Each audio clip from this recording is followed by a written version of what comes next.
Take a shot on new connections, soak up new ideas, and flip over new products. The world's largest sports medicine exhibit is now open for business.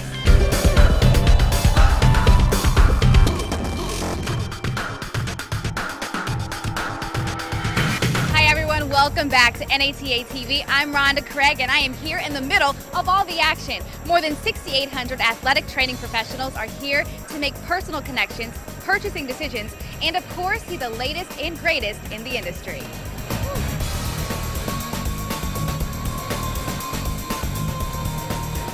It's the only place in the world where athletic trainers can take advantage of samples, meet with vendors, and try out the latest cutting-edge products in the industry. I think this is when you get to see the latest and the greatest of what's out there. You can never be stagnant in this field. It's easier to see the stuff all here, the products, and try it and talk with the supplier, and it helps you to choose what you need.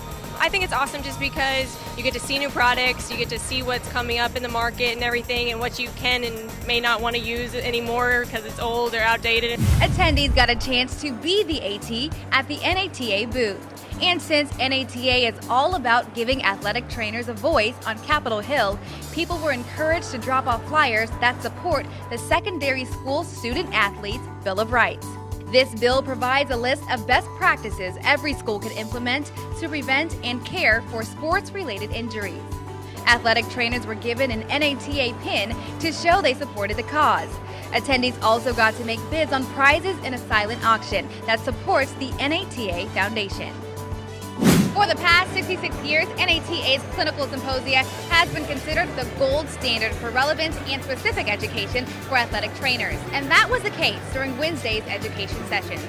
ATs face a wide variety of general complaints in their daily practice. This popular session addressed ways to build a differential diagnosis using the problem-based learning style. Trainees looked at specific cases and discussed ways to apply the learning style to a classroom setting. Speaker Max Cohen says students can use the learning format to improve their clinical skills. Students who are learning in problem-based formats are going out into clinical practice and are able to self-educate much better.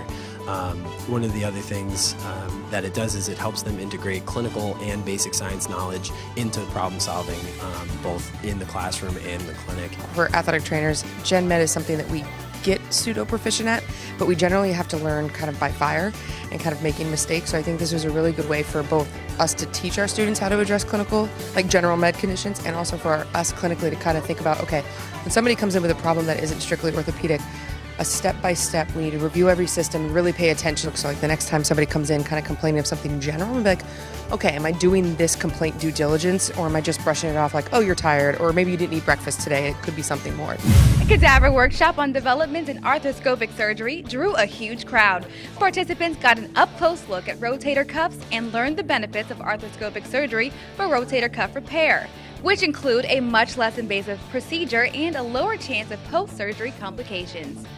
Then it was all about anterior knee pain. Experimental and clinical anterior knee pain can change movement neuromechanics, which appear to be an attempt to unload the painful leg. This is reflected in decreased vertical and horizontal ground reaction force, as well as differences in joint kinetics. Pain changes the way you move, and it could be detrimental to articular cartilage. In speculation, I think it probably is detrimental to articular cartilage for both the involved side and the uninvolved side in the case of unilateral lower extremity pain. Education continues on the expo floor with the NATA Research and Education Foundation's free communications poster presentations. It provided a forum for researchers and clinicians to disseminate research and clinical case studies. While athletic trainers will take away a lot from this year's conference, they also gave back at NATA's annual blood drive. The drive has been a tradition for 9 years, started by longtime athletic trainer for the Los Angeles Lakers, Gary Vitti, who also created the NBATA. Another conference tradition is NATA's focus groups. Wednesday, attendees weighed in on what they think NATA is doing well, what needs improvement, and to brainstorm new ideas. Marketing manager Dylan Orrell said these groups are a great opportunity to get honest opinions from members about the variety of initiatives that NATA has undertaken. Today we're doing focus groups based on job setting. So we're looking specifically at individuals in targeted settings and kind of finding out, what they need on a more personal level. This year marks the 20th anniversary of the Women in Athletic Training reception.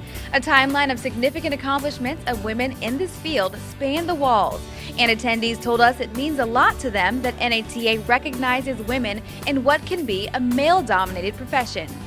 For me, I feel it's a stepping stone for women. A lot of times we are held by the wayside. We don't get opportunities to do jobs such as in the NFL or the NBA.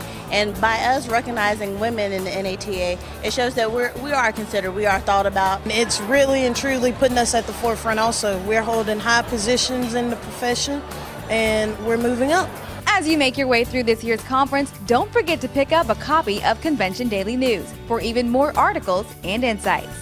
We'll be bringing you the very latest all week, including tomorrow's hot topic discussion, the professional degree decision on how higher education requirements are on the verge of a major change.